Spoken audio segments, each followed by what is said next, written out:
We just switch. You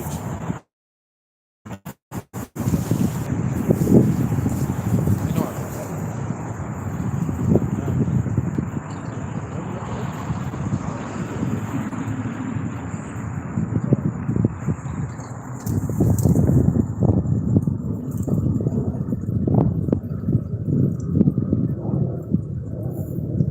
So you said like this a little bit.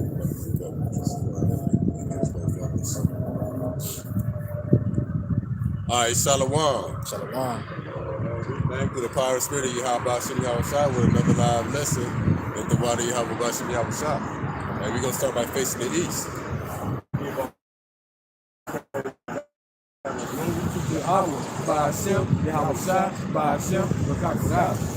In Hebrew, that be giving all praises to the Most High. Whose true name in Hebrew is Yahweh, the name of His only begotten Son. Whose true name in Hebrew is Yahweh Shah, the Holy Spirit, which is in the Prophet Gosh. Double honor to the elders and apostles, and the Holy Spirit who taught us His truth. Honor to the brethren that's laboring doing the work to push the gospel. Listen, their life freedom to do so. Peace and blessings to the hopeful elect, which will be 1/3 of the nation of Israel. According to Scripture, who will be the Negroes, Latinos, Native Americans, and Seminole Indians, who will be returning back to Yahweh Bashim Yahweh Shah by hearing these brothers' words during these final moments, that He had mercy on us and judgment.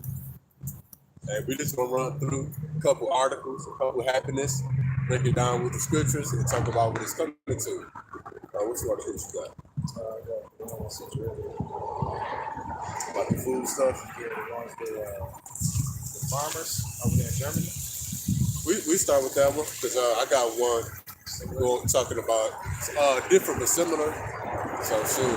Hey, we both got an article building off what we started yesterday that pertains to farming and how the government in the World Health Organization putting hell on these farmers, and that's going to lead to a famine. Like the article yesterday, we covered the World Health Organization is instructing the government to outlaw farming. So even farming going to be illegal. You know, for all the preppers talking about we got to learn how to grow your own food, that's going to do you no good. And I got an article that shows that. So let's go to get the title.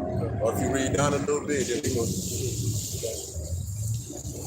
The first article I got, it says German farmers block roads with tractors and protest over agriculture policies.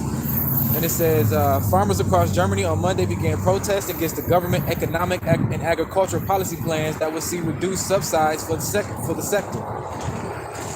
You know, the subsidies, that goes to the different benefits that the farmers get from the government so that they continue farming, because that ain't no easy job. And you know, they need supplements and assistance and all of that, which the government is trying to take that stuff away, making it impossible for the farmers to make a profit. You know, the cost of maintaining the animals, the land, all of that, they still got to make a profit and make a living. Another key point, it says they block roads and highways with tractors throughout the country. But Germany's Minister for Economic Affairs and Climate Action called for debates about solutions for the issue farmers are experiencing. I got another one. And it says, another one that says, Farmer Block Road, the German government said it will not change course on subsidies for farmers. But like you said, the government don't want to give them the grants, you know what I'm saying, to farm and do all that farming anymore, man. And the farmers got these signs saying, no agriculture, no food, no help, you know what I'm saying? So all these things that's going on now is uproars of the people protesting. You know, you got a whole bunch of random earthquakes going around every day. It's just since the 1st of January. You know, you had that one in Japan that was a 7.6. Now you had one today in the Philippines that was a 7.0. You had an earthquake in Indonesia that was a 6.8 just now. You know, we pretty much at the end, man. You know, all these things that's been happening is going on now, where it's pretty much pertaining to the Lord's return. Yeah, like I said, article saying, you know, there's blacking the roads and streets with tractors, upwards of the people. The sea and the waves roaring. Hey, just another thing for people to protest and fight about. I got that too, Luke 21:25.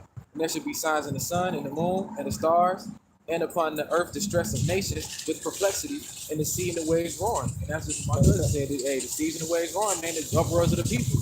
Everybody going crazy still over the Palestine and Israel thing. People still don't know what they want to do with that. And now you got the farmers, man, get their grants and stuff to keep on farming and stuff, man. You know, and this stuff is crazy. Hey, just like how it's happening in Germany, all this stuff is going to come to America soon too as well. Hey, straight up, and that's the reason we bring out this article. It's just to teach a moment for what's coming to Babylon. Yep.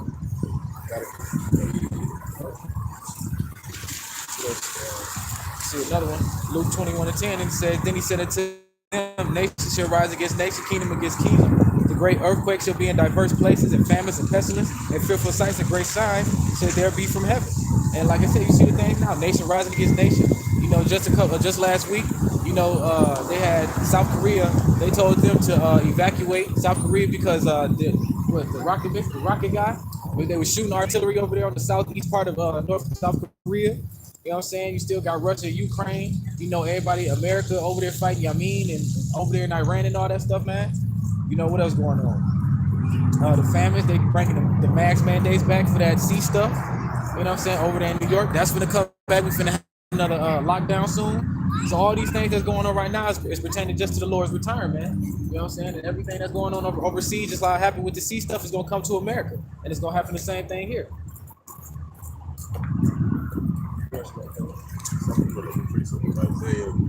Isaiah 24. Yeah, that's cool.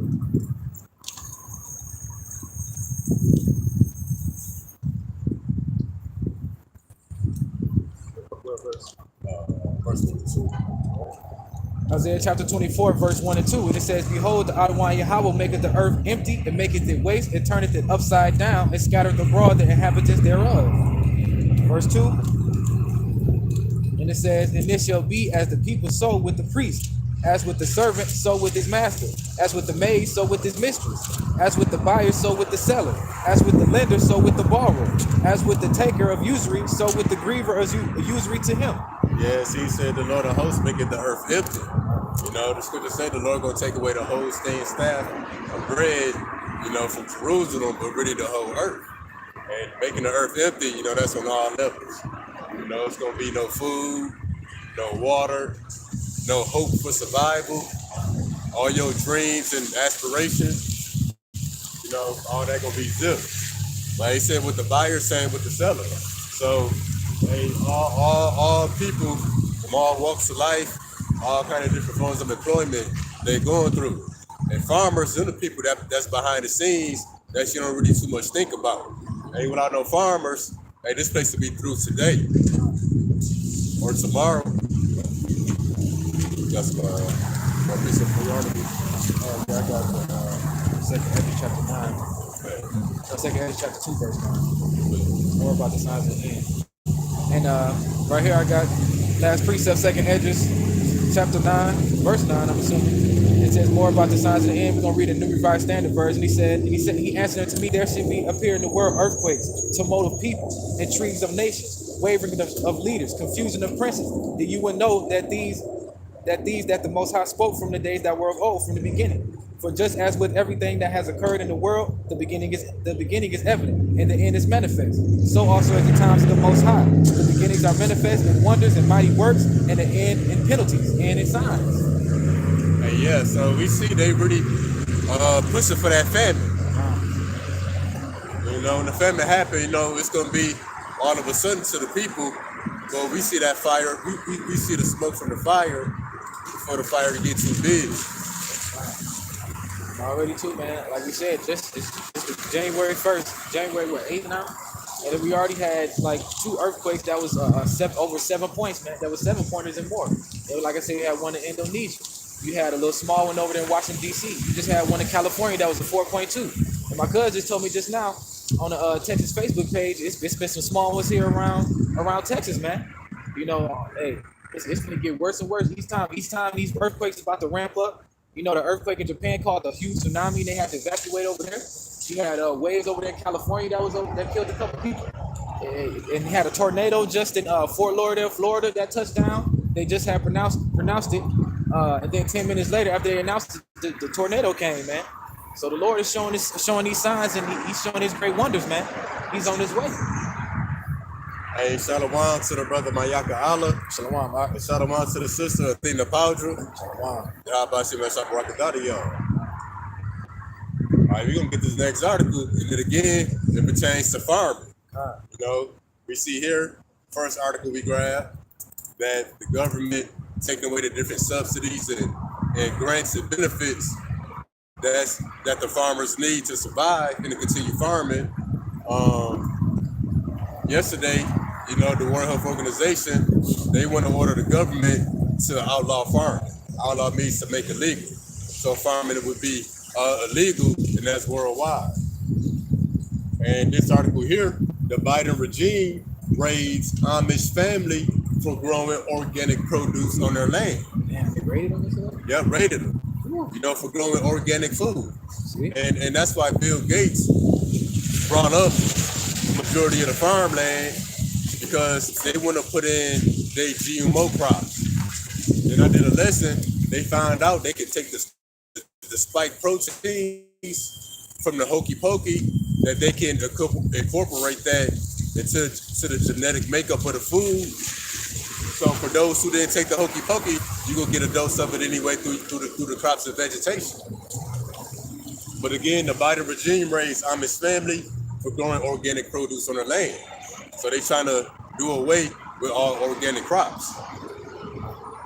But anyways, everybody trying to do away with farming altogether. Now let's see if I can get some of this.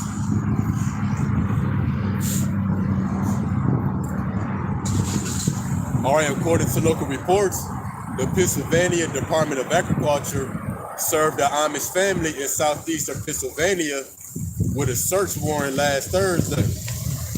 The farmer Amos Miller has been in crosshairs with the U.S. Department of Agriculture because of his repeated failures to comply with federal farming regulations. All right, it says that Amos Miller is facing fines and jail time. All right, so this is the part right here why they raided him.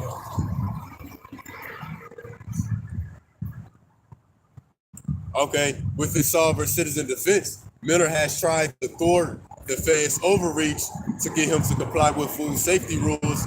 He sells all sorts of food to more than 4,000 buyers, such as organic eggs, raw milk, grass-fed beef and cheese, and fresh produce. He don't use electricity, chemical fertilizers, the VACC, you know, and petroleum products in his farm. So yeah, see what they really mad about is not only do they grow organic produce, but he sell it to over 4,000 customers, which that's the trend right now in America. Everybody's trying to go back to natural eating, organic foods, you know, foods, you know, medications, fertilizers, and petroleum. You know, that's the wave right now. Everybody's trying to go back to natural, healthy eating. And these people were supplying over 4,000 people. You gave them more time, they'd be supplying 6,000, 10,000 people, and the government don't want that. So the government wants you to eat the food that they put out. And which is why Bill Gates brought up the majority of the farmland, which is why the World Health Organization, when they outlaw farming, you know, pretty much, they don't want the people to be able to sustain themselves. Because eventually, you know, they want to take all of us and put us in smart cities anyway. You know, smart cities, we're not going to be doing no farming. It's going to be a technological city where you pretty much just don't lock down. That's Esau too. They get mad anytime they ain't got nothing to do. You ain't making them no money. And they gonna come and raid your shit. Oh, yep. They're making money on the side without Esau. Yep. And for those who don't know, the Amish, they pretty much be the people that live off the grid. God. You know, and Esau don't want you to do that. He coming for everybody, whether you on the grid or off the grid, and we got the precepts to show it. And that's no different than Black Wall Street. You know, there was a thriving so-called black community functioning without Esau, and what they do, they raided that and firebombed. Anything they ain't making them no money, they're gonna destroy it. Straight up. Greed and hate. All right, you all got Psalms 127 and 1. 127?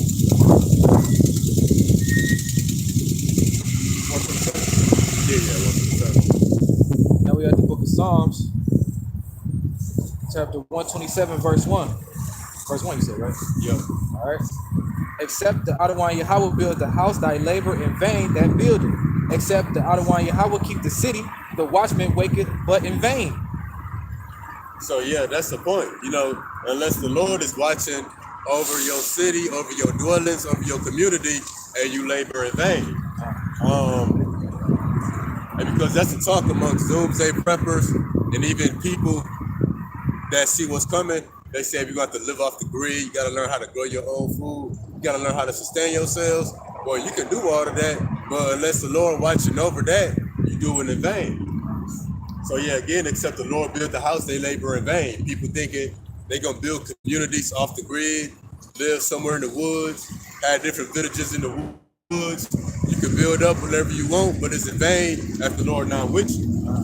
Yeah, and except the Lord keep the city, the watchman wake up but in vain. So yeah, even if you do establish something,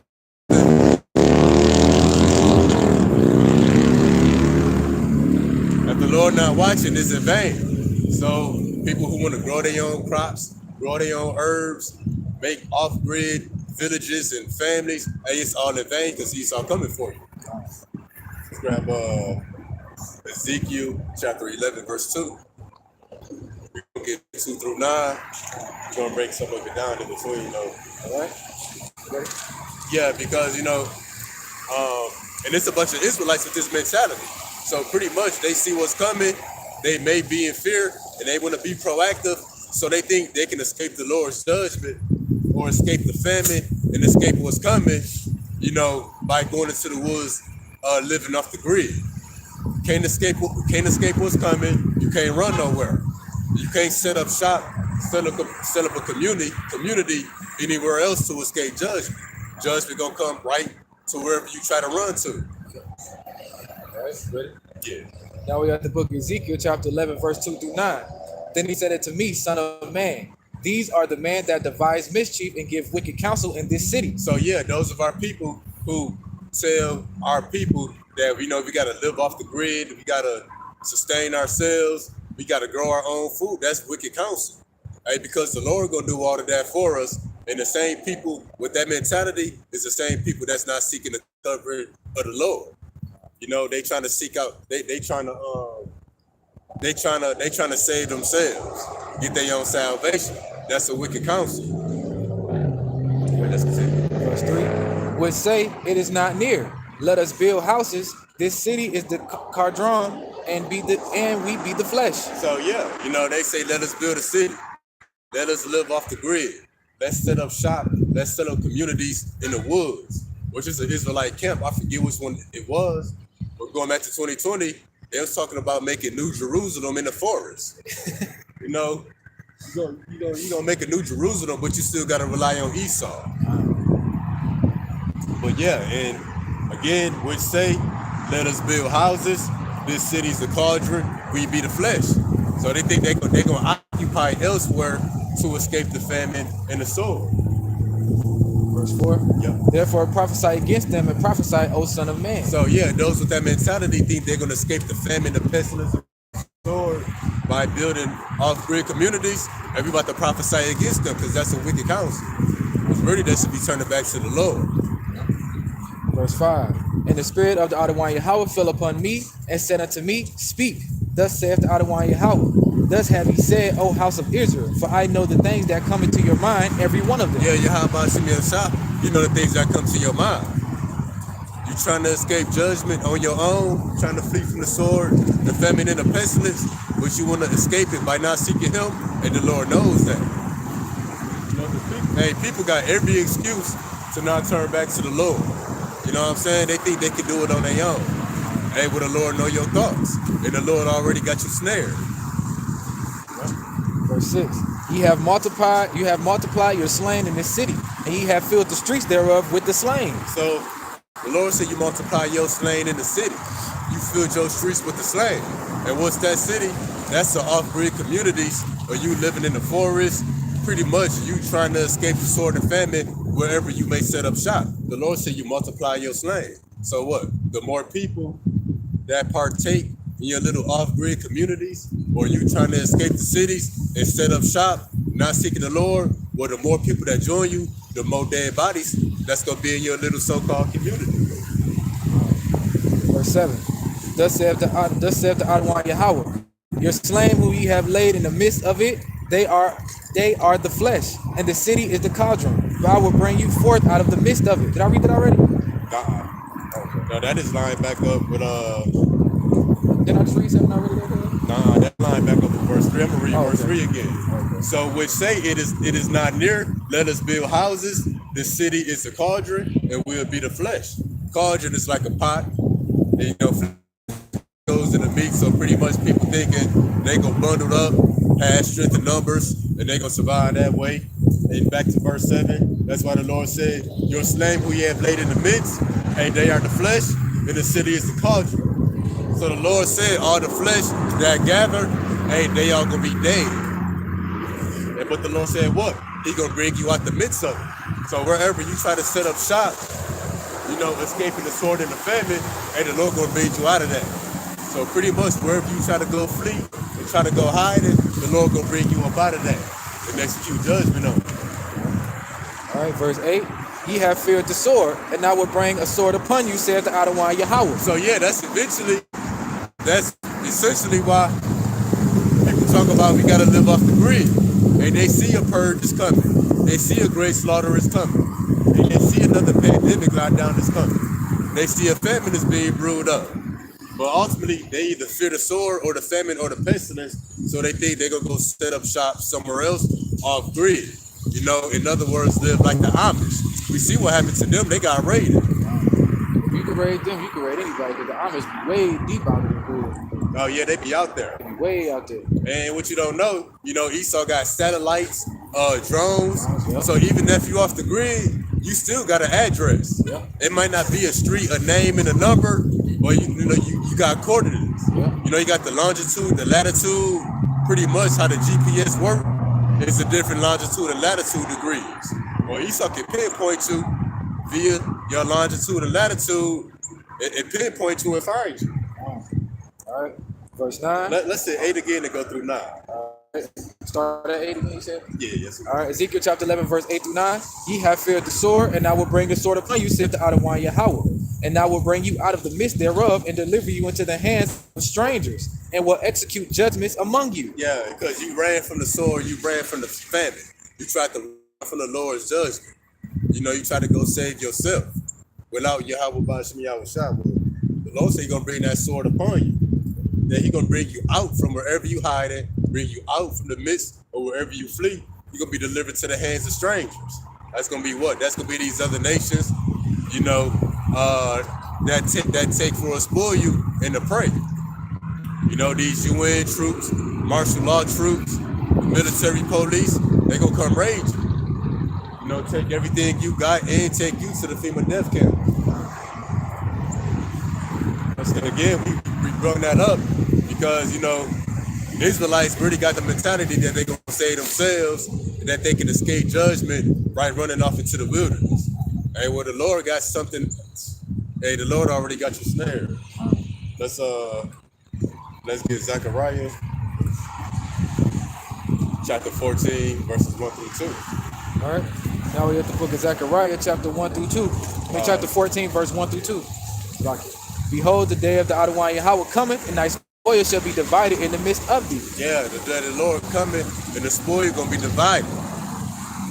This is judgment on Jerusalem, and the point of this, if they raided the Amish community for growing organic foods, what you think coming to you Israelites? Y'all think y'all gonna grow organic foods in the wilderness, in the jungle? They raided Amish Edomites, they for damn sure coming after y'all. Verse 2. For I will gather all nations against Jerusalem to battle, and the city shall be taken, and the houses rifled, and the women ravished, and half of the city shall go forth into captivity, and the residue of the people shall not be cut off from the city. Yeah, when we left off in Ezekiel chapter 11, verse 9, the Lord said He's going to deliver us into the hands of strangers. That's these other nations that's gathered against Jerusalem for battle. That's all these foreigners coming here right now. They about to be sent after Israel. That's why it's called Jacob's trouble. I said the city shall be taken, And that city is a people before it's a place. So rather you in the city or you outside of the city, the suburbs, or you in the wilderness, somewhere off the grid.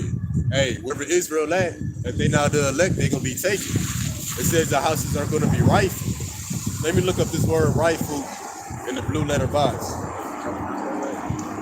I don't even remember. Hey, rifle, it said to plunder, to spoil you. In other words, to loot. You know, the house is gonna be rifled, they're gonna take everything you got. And it said women gonna be ravished. And guess what? Men gonna be ravished too. Because half of you men look like women anyway. All up in the mirror, getting your eyelashes done, got eyeliner. Hey, and the little kids gonna be taken too. The little girls all fast, talk about hands on their knees. Little girls wearing makeup, wearing weave, got body jewelry and tattoos. You know, look like miniature women. Hey, so y'all gonna be ravished. They said half the city shall go forth into captivity. That you've been taken for a prey. You know, probably going to the FEMA death camp. They might ship you off to World War III.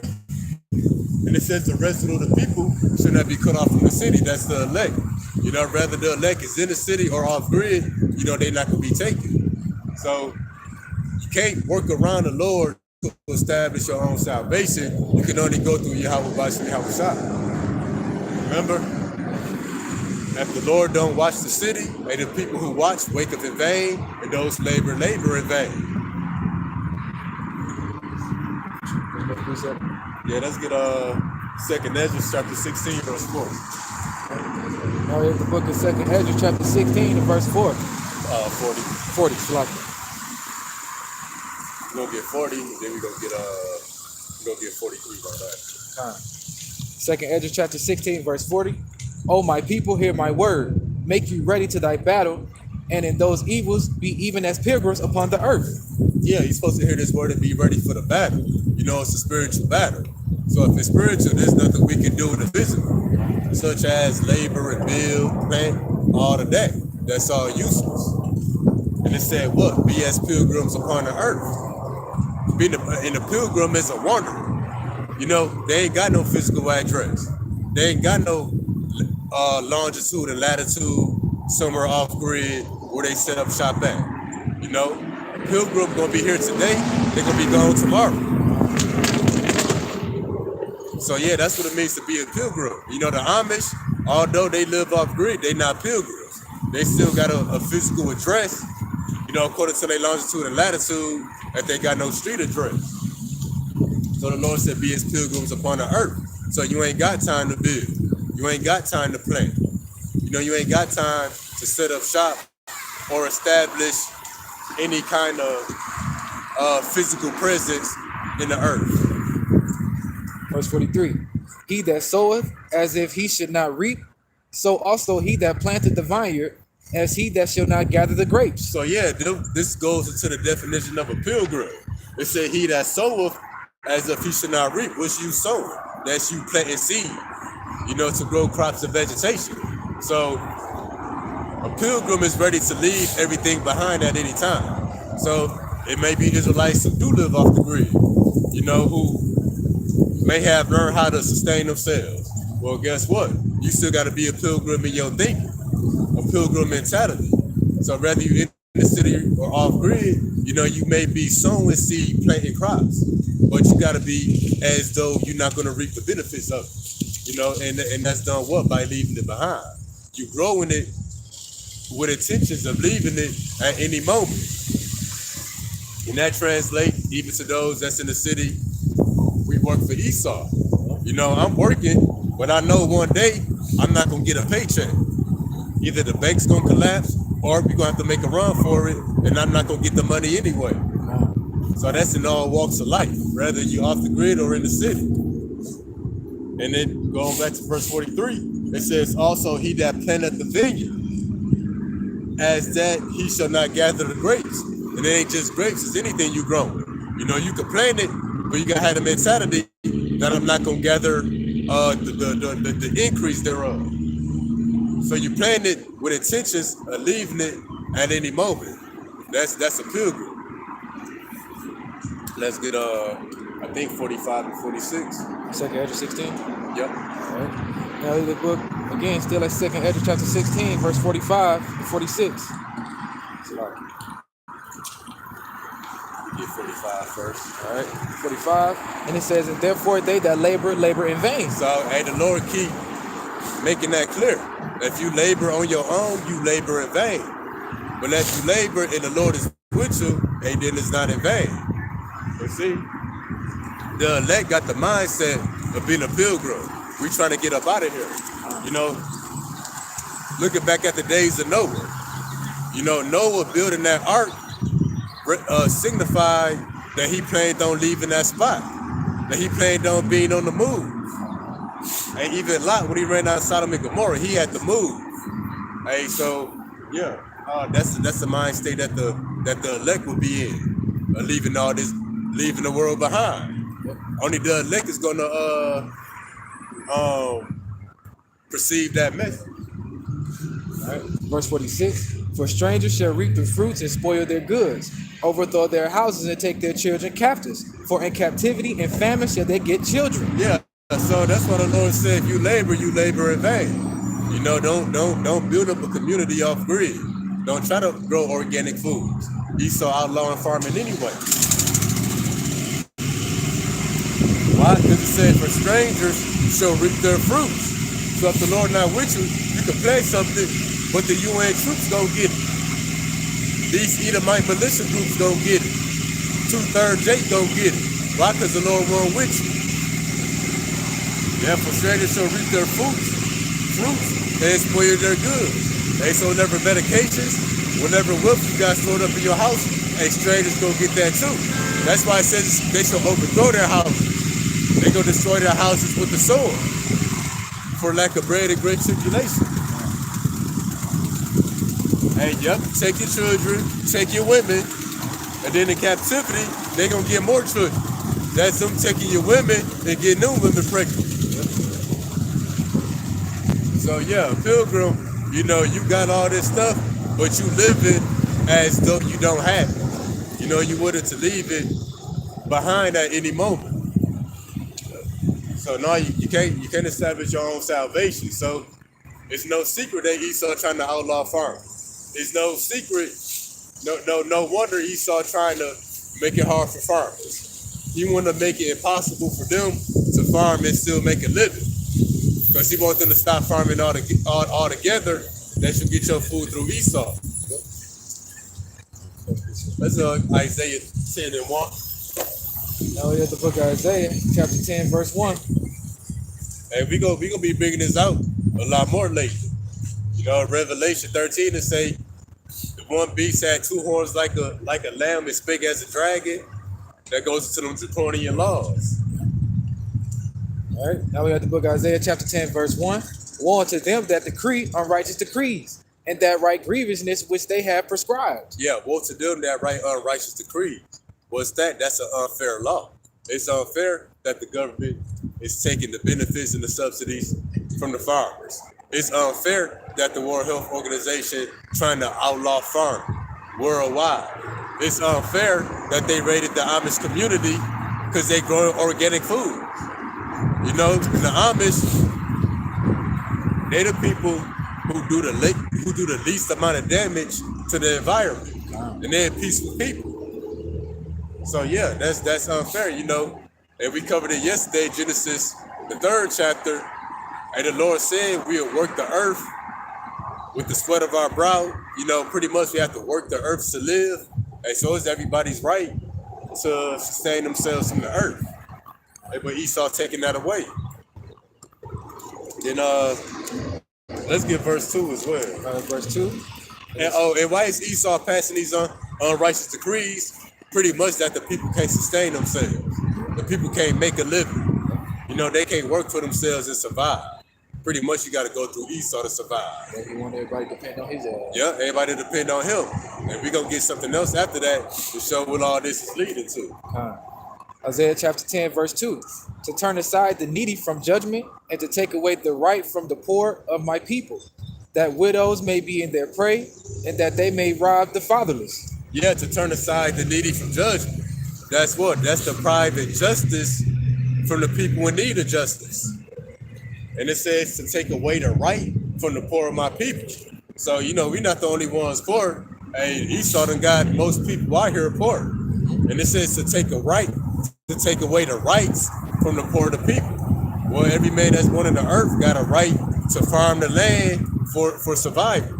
But Esau taking away your most basic human rights. And the Lord gave us a nose and air to breathe. Esau brought back the mask mandates. So you got the right to breathe the air here on the earth. Esau took that away. And you got the right to gather rain and drink from the lakes and the streams. Esau done polluted that stuff, and it's actually illegal to gather rainwater. Crazy. So Esau taking away your most basic rights. So that what? You have to depend on him. We ain't gonna get it. We'll get it. Revelation 13, 16, and 17. Okay. Because that's all that is leading up to. That's why he outlawed farming.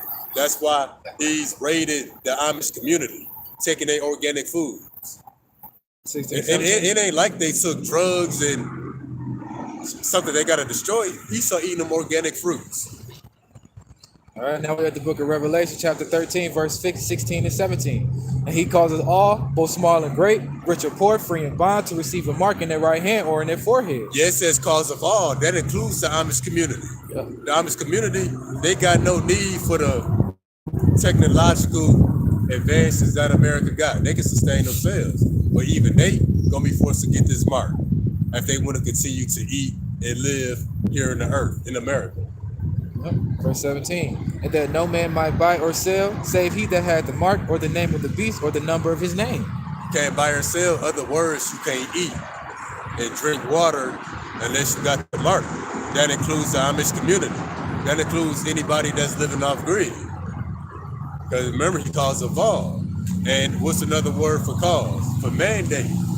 That's another unrighteous decree. So that's what this is leading up to. Check the comment board real quick. Hey, Shalom to that brother Kalad. Shalom, Shalom to that brother Yahawada. Shalom. Hey, it's winning season. Lord willing, we the winner circle. That's who the elect is. Trying to get that victory. Oh yeah. And Shalom to daughter Yahweh. Shalom. Yahweh Shimei Ashai Barakatah. Shalom. Let's get this in Psalms 110 and 3. Yep. Yeah, people refuse counsel from the service of prophets. They take up their own counsel. And that's a pretty popular counsel. People setting up shop off greed. Well, when strangers reap y'all fruits and overthrow y'all houses, and then y'all gonna have nowhere else to turn. So now we got the book of Psalms, chapter 110, verse 3. Thy people shall be willing in the day of thy power, and the beauties of holiness from the womb of the morning. Thou hast the dew of thy youth. So hey, people don't want to hear us right now. They turn in their ear to any and everywhere else and to everybody else. Hey, but in the day of our power, then the people gonna be willing. When they see that the elect is feeding thousands of people with just a few fragments of food. They got all the stuff that they grow with, but ain't none of it grow. Hey, we might do a miracle. We might plant a seed in the ground and it grow instant right there. And then we feed hundreds of thousands of people. Well, when they see that, the day of our power, the day of our divine intervention, then they're gonna be willing to hear the counsel of the Lord. Hey, but for majority of the people, it's gonna be too late. Next one. What's your next article?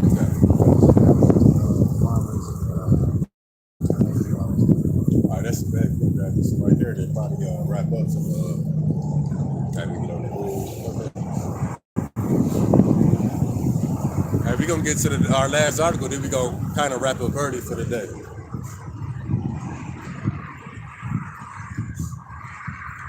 All right, this article, a bizarre UFO caught on video.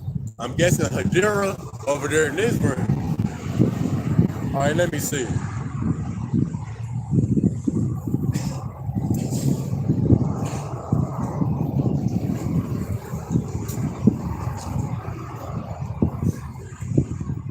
All right, you get this first paragraph. A very strange video from Israel shows what appears to be a bizarrely shaped glowing object hovering in the sky as astonished witnesses watch the weird aerial anomaly off in the distance. But yeah, Pictures of me of that. I was in the car. You want the car for you real quick? yeah, that's cool. It's yeah, I think I think it should be right there in the middle on top. Hey, but yeah, the chariots, what the world call UFOs, they've been showing themselves a lot more because we in them days. How you doing? The Israelites.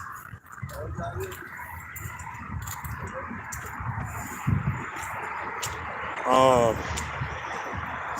so pretty much, hey, since World War II, the chariots been showing themselves. Like I know, after the U.S. dropped them nuclear bombs on Japan, while they was celebrating victory on camera, you see a chariot fly by. So chariots are always in key places. They usually be over the White House, over the Pentagon. You usually catch them over military bases. Hey, 1 second.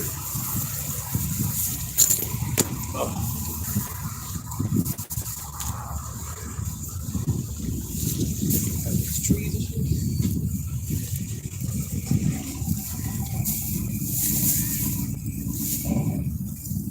Good.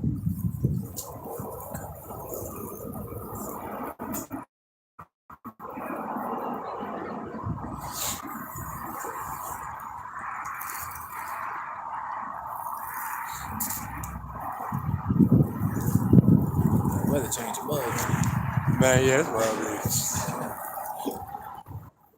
Just 60s and 70s, bro. They hit that 40s and 50s quick.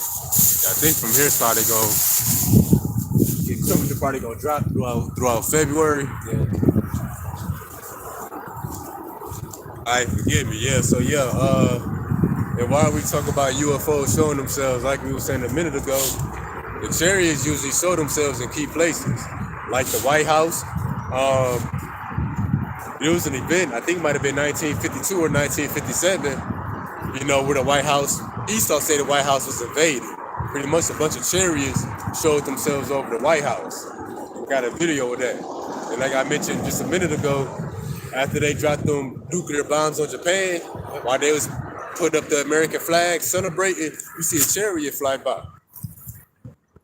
Usually catch chariots over military bases. When Esau be doing military drills and training, the chariots usually pop up, harassing them. And then also too, it's been a bunch of UFO reporters over Ukraine and Russia, since the war began over there last year. One of them, I think last year or the year before. But now, we see you got chariots showing up in Israel. Why? Because they at war right now. So the chariots is always in key places. As a matter of fact, we're going to get this first precept. It's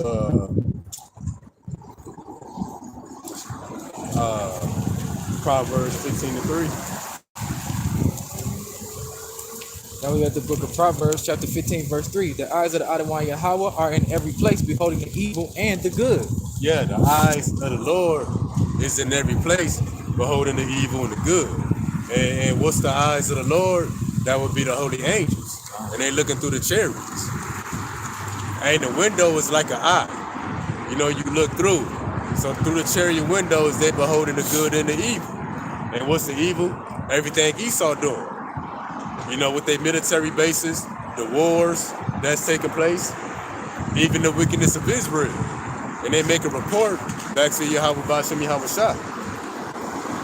Now let's jump to Amos 9 and 8. Because again, the eyes of the Lord on every place beholding the good and evil.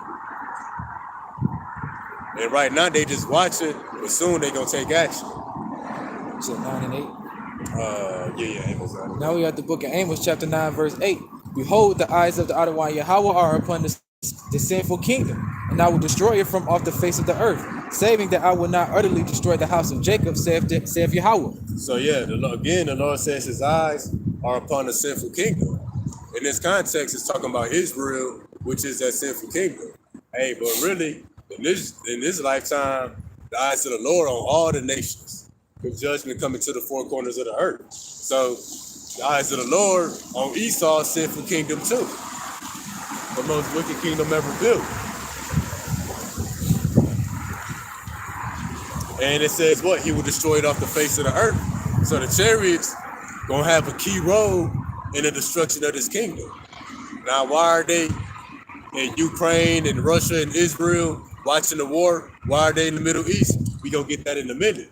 Because again, the chariots gonna have a key role in the destruction of this place. And they also gonna have a key role in preserving the remnant of the house of Jacob, which is the elect. All right, let's jump to, we're going to get Tobit 12 and 15. All right, so we just read, the eyes of the Lord beholding the good and the evil. Well, they watching the evil before the destruction, but the eyes of the Lord, they out for our good, which I think, let me grab this real quick. 12 and 15? Yeah, let me grab this real quick. We're going to go to the book of Psalms 91.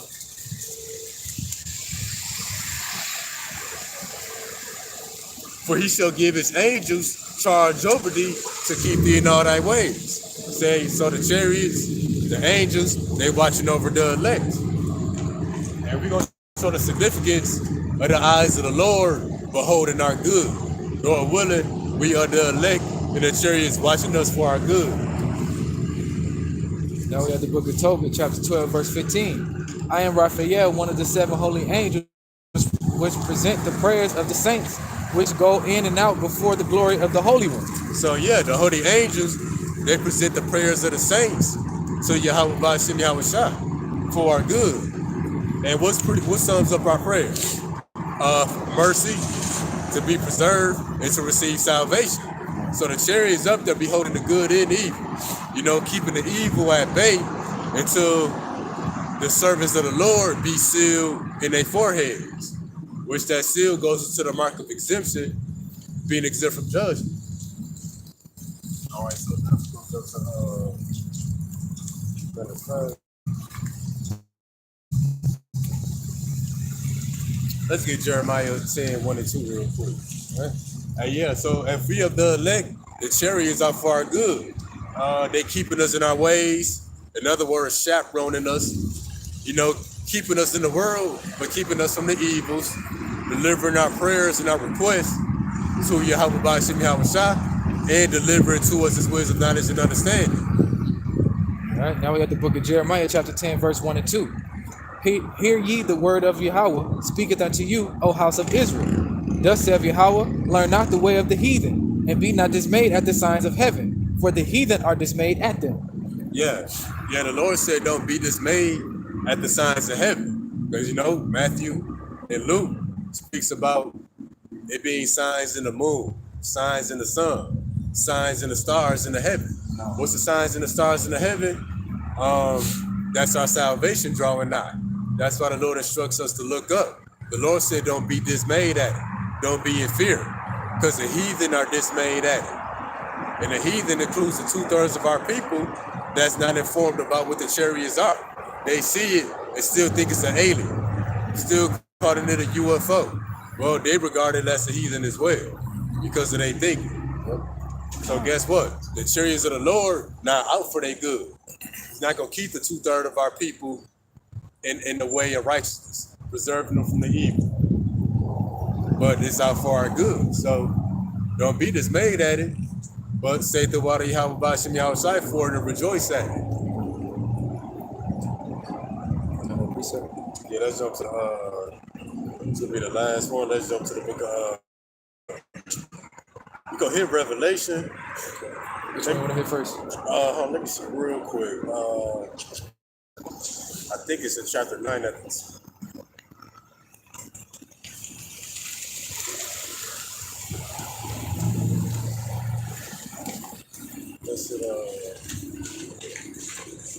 We're gonna get let's get verse 4 first. Chapter 9 and 4. Now we have the book of Revelation, chapter 9, verse 4. And it was commanded them that they should not hurt the grass of the earth, neither any green thing, neither any tree, but only those men which have not the seal of power on their foreheads.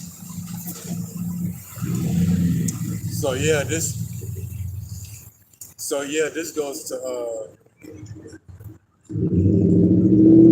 matter of fact, we gonna start back up. Which verse? Let's start at verse 2. Verse 2? We're Okay. gonna get verses 2 and 3 out of the way. Yeah, 4. Yeah. All right, got you. Now we got the book of Revelation, chapter 9, verse 2 through 4. And he opened the bottomless pit, and there arose a smoke out of the pit, as the smoke of a great furnace. And the sun and the air are darkened by reason of the smoke of the pit. I believe this is a metaphor for the nuclear missiles. Somebody let me know if it ain't. But let's continue to verse 3. Verse 3. And the locusts. Okay, let's continue. All right. And there came out of the smoke locusts upon the earth, and unto them was given power, as the scorpions of the earth have power. So yeah, I believe this is a metaphor for the nuclear missiles, the scorpions, the locusts. That's the missiles coming out of those silos. But if that ain't it, somebody let me know. But now let's continue to verse 4. And again, this should be a metaphor for the missiles, but let's keep reading. All right. Now we have verse 4.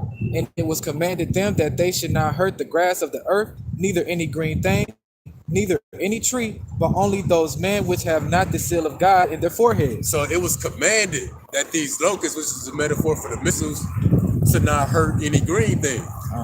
So the missiles actually gonna receive commandments, and that's gonna be by the angels on the chariots, because this talks in reportings of the chariots of the Lord activated the nuclear missiles to where it looked like they about to be shot off prematurely and then deactivated them. It's reported of the UFOs taking control of the different jet fighters in mid-flight. Well, those same chariots gonna command these missiles on who not to touch. And it says only hurt those which have not the seal of the Most High in their foreheads. So that's everybody that's outside of the elect. And this is all done by the holy angels, you know, who's beholding the good and the evil. So now we're gonna jump down.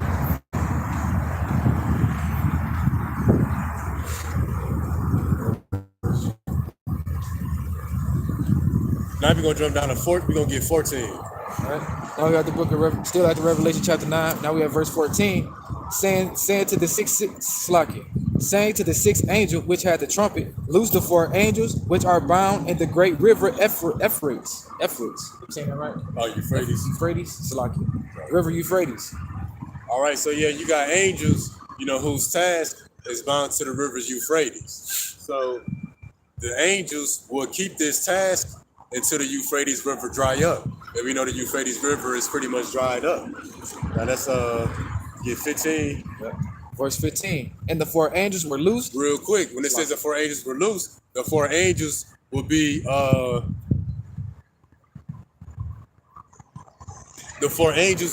be relieved of the task of holding back the destruction. So that's why you got the chariots watching the wars over there in Ukraine and Russia, watching the war between the Middle East and Israel. Got the chariots at U.S. warships, at U.S. military bases, stalking the jet fighters, zapping the missiles out the sky. Now we're going to read 15 all the way through. And the 4 angels were loosed, which were prepared for an hour, and a day, and a month, and a year, for to slay the third part of men. So these angels would be holding back the destruction, keeping the nuclear missiles at bay, keeping the minds of the people who control the missiles, keeping them at bay until that certain year of a month, a day, and an hour. And then the angels will be relieved of the task of holding back the destruction. So that's why you see more and more UFOs, which are the chariots of the Lord, all over the place. They holding back the destruction. They about to take a step back and let the missiles fly. So it's no secret we seen them over there where the wars are happening. Now let's get that 15 real quick. Now we have verse 15. 16. 16, Shalaki. Revelation chapter 9, verse 16. And the number of the army of the horsemen were 200,000, and I heard the number of them. Yeah, that goes into the nuclear missiles. In other words, 200 million. That goes into the force that's going to be used to destroy the third part of man. And 200 million. So that goes into the 200 million megatons, not 200 million nuclear warheads. It's just not that many nuclear missiles. Because if they needed that many nuclear missiles, the missiles would be weak. But how powerful as they are, Russia said they could destroy America with 4 missiles. And actually, the 200 million megatons, when they dropped that nuclear bomb on Japan, I believe that was only 50 megatons. So this one is 200 million megatons. So take the destruction in Japan, but multiply that by 4 million to get to 200 million megatons. That's what's going to be used against Esau. And it's going to be the chariots. When you read the book of Joel, the 3rd chapter, that's going to be God. It's going to be the chariots that guide these nuclear missiles to all their destinations. I know, but yeah, each missile that's designed, these nuclear warhead got an address that's attached to. That's going to be guided by the chariots to slay the third part of men and to all those who do wickedly. You know, the 2/3 of our people. Hey, yeah, but that's it. Hey, that mark of the beast is about to be made manifest. Esau got to push this famine. That's why the farmers and those who live off the grid is catching hell. So everybody will be forced to get that microchip, and then those who get the microchip gonna be caught in that certain day, a certain hour of a day, to say the third part of men, and the elect is gonna be preserved from that. And so that's it for today's lesson. We're gonna face the East and close out. Give all praise, honor, and glory to Yahweh, by Hashem, Yahweh Shai, by Hashem, Rakak with us. I had to water. Let me check the comment board again real quick.